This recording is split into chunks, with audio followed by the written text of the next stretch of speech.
ez da bakteria erresa.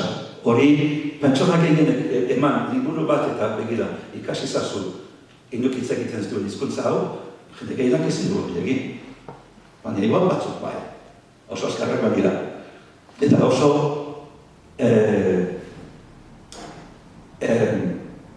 motivatuak, ez? Eta idea izango ditzateke baten bat aurkitzea. Edo bi, edo hiru, edo dozen erabi bat izango ditzakegu.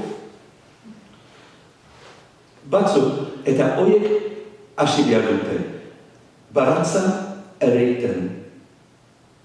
Zer da baratza ereitea, da? Hizkuntza ikasitakoa, beste batzuei irakatzen. Zer, klar, ez da berdina orain. Norbaitek irakasten dizunean hizkuntza hori da modu bat ikasteko.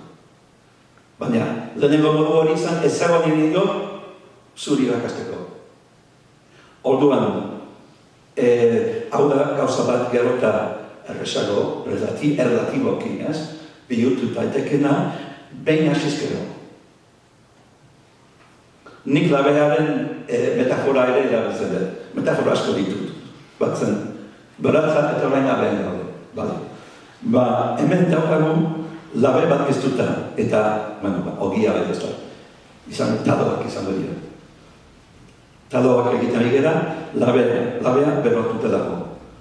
Baina hemen, saiatzen ari gara labeak ezten. Eta hori zailago da. Gero beste dimensio bat, aipatu dezakegu hemen.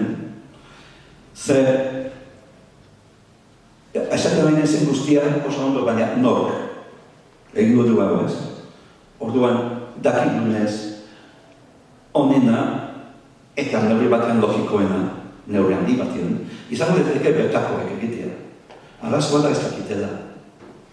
Hori da errealitatea. Eta hori da arazoa. Ez dakitela egiten. Eta orduan, kanpoko batzuk lagundu nahi dugu.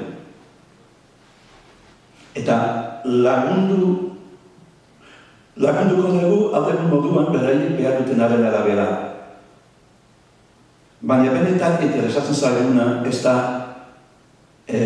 arraia ematea, arrantzan irakatsi baino ez. Orduan, nik uste dut badagoela korrelazio bat hor, eskemaren eskerreko aldea eta eskurreko aldea, kanpoko laguntza eta bertako ekimena. Lagunduko diegu labea berotzen, pizten, baina gero beraiek jarraitu behar dute taloak eta taloak egiten. Funtzionatuko du, esan den bezala, auskalo. Badakigu oso zaila dela funtzionatzea, baina baldin badago, aipatu den bezala, interes hori, gogo hori, eta laguntza eskatzen bat digute gainera, eta eskatu digute.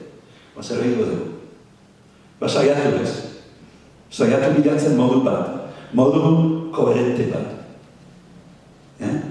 Eta, hau da, asmatu duguna, baina lotuko dugu labeak iztea, ez dakigu. Lotuz gero, labe hori biztuta jarraiteko dugu, ez dakigu. Baina, lehenengo pausoa hau da. Materialki gero duen, banako batzuk ikasteari ekitea. Nire ustez oso pertsonak gutxi izan behar dute, ze badakigu, gehienek ezin dutela horrela ikasi eta eskatzen bat diegutenek horrela ikasteko porrot egingo dute, eta hori ez da lagungarria izan du azkenean, nire ustez. Orduan, banako batzuk. Gero, lortuko da hori eramatea beste aldera, hori ere galdera handia da.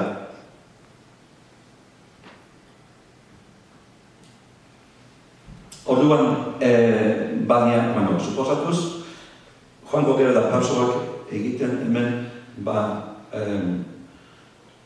aipatuko ditut gure kasuan egin ditugun pauso batzuk, metodo bat hasi dugu egiten, ikasteko. Lehen ikusi duzuen iztegitxo hori. Gero, elkarrizketa bat, beranduago, elkarrizketa txiki batzuk, erraz batzuk, egin ditut hizkuntzan. Ikusteko hizkuntza pixka bat erabilpenean, ez? Eta gero nola funtzionatzen dugun, asko Facebooken, hor, gauza txikiak egitaitezke, beste taktika bat, ez? Txiste bat bota. Irabiliz, jendean ikasten alian hizkuntza hori, txiste bat, jolas bat, osatu eta bat. Hau da, egiten ligeren ikasteko liburu horren adibide bat, hitz batzuk, egitxo bat eta aditz taula bat.